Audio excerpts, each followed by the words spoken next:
کوئی پوچھنے والا، کوئی اتھارٹی پاکستان میں ہے جو کے الیکٹرک کی اس مافیا سے کہے کہ بھائی سینٹر میں تو کم از کم لائٹ کا اہتمام کر دو، سارا کمپیوٹرائز سسٹم ہے، کوئی پوچھنے والا نہیں ہے.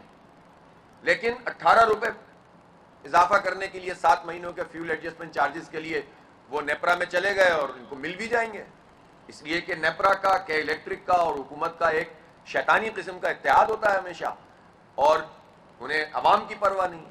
میں کتنی مرتبہ ہم یہ مطالبہ کر چکے ہیں کہ پاکستان میں جب یہ سرکولر ڈیٹ کی وجہ سے اور یہ آئی پی پیز کے معاہدوں کی وجہ سے جب اضافی بجلی کے پیسے پاکستان کی قوم دے رہی ہے تو پھر کے الیکٹرک مہنگی بجلی کیوں بنا رہا ہے؟ اس کو کیوں دیا ہوا ہے یہ لائسنس؟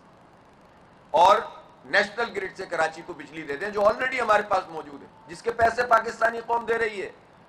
تو آپ اس کو، جو اس کی جنریشن ہے، اگر اس کو مل جائے جو آلریڈی بجلی ہمارے پاس موجود ہے تو یہ تو نکلیں گے نا ایک طرف. یہ بوجھ تو فیول ایڈجسٹمنٹ چارجز کا کراچی کے عوام پہ نہیں پڑے گا، اور اس سے جو صنعتوں پہ بوجھ پڑتا ہے، اس سے جو مجموعی طور پر پریشانی ہوتی ہے. پھر اس کے بعد ٹرانسمیشن اور ڈسٹریبیوشن کے لیے کتنی مرتبہ ہم نے کہا کہ اس میں مونوپلائز سسٹم ختم کیا جائے، لیکن چونکہ پہلے سے چیزیں طے ہوتی ہیں تو یہ لوگ مل کر کرپشن کرتے ہیں اور مافیاز کو ہم پر مسلط کر دیتے ہیں.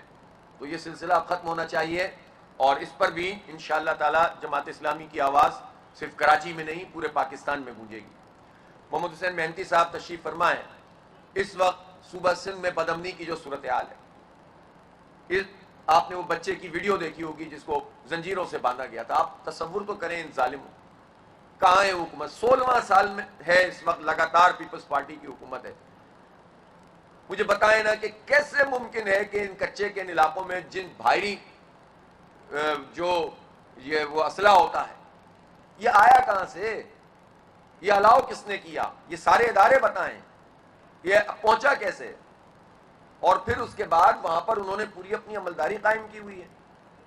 جو لوگ بھی سندھ کے پورے اس نظام کو جانتے ہیں وہ کیا نہیں سمجھتے کہ بڑے بڑے سرداروں اور وڈیروں کی مرضی کے بغیر یہ کام نہیں ہو سکتا؟ اور جب وہ سردار اور وڈیرے حکومتوں میں شامل ہوں، ان کا اثر و رسوخ ہو، تو پھر آپریشن کیسے ہوگا؟ کبھی کہتے ہیں کہ آرمی اور رینجرز اور پولیس مل کر آپریشن کرے گی، کبھی کہتے ہیں کہ سندھ پولیس اور پنجاب پولیس مل کر آپریشن کرے گی، لیکن عملاً تو لوگوں کے ساتھ یہ صورتحال ہے کہ موٹر وے، عام سڑک تو چھوڑ دیں، موٹر وے پہ مغرب کے بعد لوگ سکھر سے آگے سفر نہیں کر رہے. موٹر وے پہ لگے ہوئے سارے کیمرے ڈاکو لے گئے، گرلیں اس کی اٹھا کے لے گئے، اور اس وقت انسیکیور ہیں لوگ.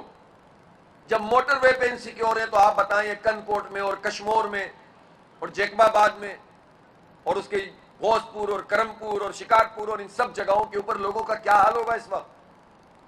لوگ نیشنل ہائی وے تو چھوڑیں، موٹر وے پہ سفر نہیں کر رہے. کون ریسپانسبل ہے؟ 16ویں سال میں داخل ہو گئی ہے لگاتار حکومت میں اس وقت پیپلز پارٹی وفاق میں بھی ہے. صدر صاحب بھی تشریف فرمائیں. روز یہ ہوتا ہے کہ ہم وفاقی وزارتیں بھی لے رہے ہیں کہ نہیں لے رہے ہیں، لیکن حکومت تو پیپلز پارٹی، نون لیگ اور ایم کیو ایم کی ہے. اب یہ کچھ بھی کہتے رہے، ایم کیو ایم والے کچھ کہتے رہے، فلاں کہتے رہے، لیکن یہ سب حکومت کر رہے ہیں. اور حکومت بھی فارم 47 کی ہے، عوام کی رائے کی تو ہے ہی نہیں. 45 پہ تو حکومت بنی نہیں ہے. غلط کیے گئے ہیں، 5000 والے کو 50,000 کر دیا، 8000 والے کو 1 لاکھ کر دیا. یہ تو حال ہے اس وقت اس ملک کا. تو یہ ان کی ملی بھگت کے بغیر ڈاکو طاقتور نہیں بن سکتے.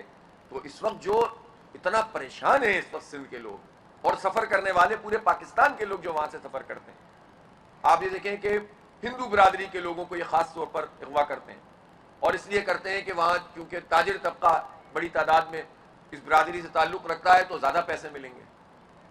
آپ کیا میسج دینا چاہتے ہیں پوری دنیا کو؟ ویسے تو آپ مائنورٹیز کا پہاڑا پڑھتے ہیں اپنے خاص ایجنڈے کے لیے، کرتے کراتے تو آپ مائنورٹیز کے لیے کچھ بھی نہیں ہے. اور دوسری طرف جب مائنورٹیز کے لوگوں کے ساتھ یہ سلوک ہو رہا ہو تو حکومت کچھ تماشا دیکھ رہی ہوتی ہے. اس لیے یہ کچے کے ڈاکو اور پکے کے ڈاکو ایک اشتراک ہے جو مسلط ہے اس وقت پورے ملک کے اوپر. اور آپ کراچی میں بھی اسٹریٹ کرائم کا جو حال ہے وہ کسی سے چھپا ہوا ہے. ہزاروں وارداتیں ہو رہی ہیں ہر مہینے میں. کتنے لوگ قتل ہو چکے ہیں چند مہینوں میں؟ میرے خیال ہے 30 تک کے قریب اس سال میں لوگ صرف اسٹریٹ کرائم میں قتل ہو چکے ہیں کراچی. کوئی پوچھنے والا نہیں؟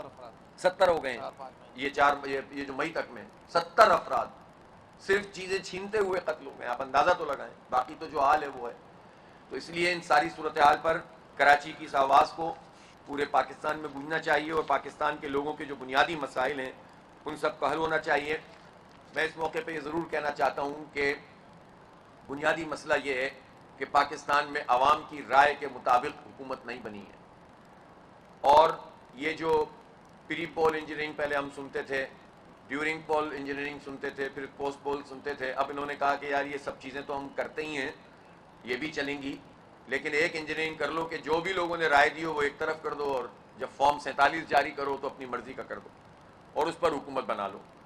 تو یہ جو ایڈوانس انجینئرنگ ہے جو اس وقت کی گئی ہے, میں سمجھتا ہوں یہ زہر قاتل ہے ملک کے لیے. یہ عوامی رائے پر ڈاکہ مارنا, یہ جمہوریت کو کچلنا, یہ عوام کی رائے پر شبخون مارنا, اس سے پاکستان آگے نہیں بڑھ سکتا.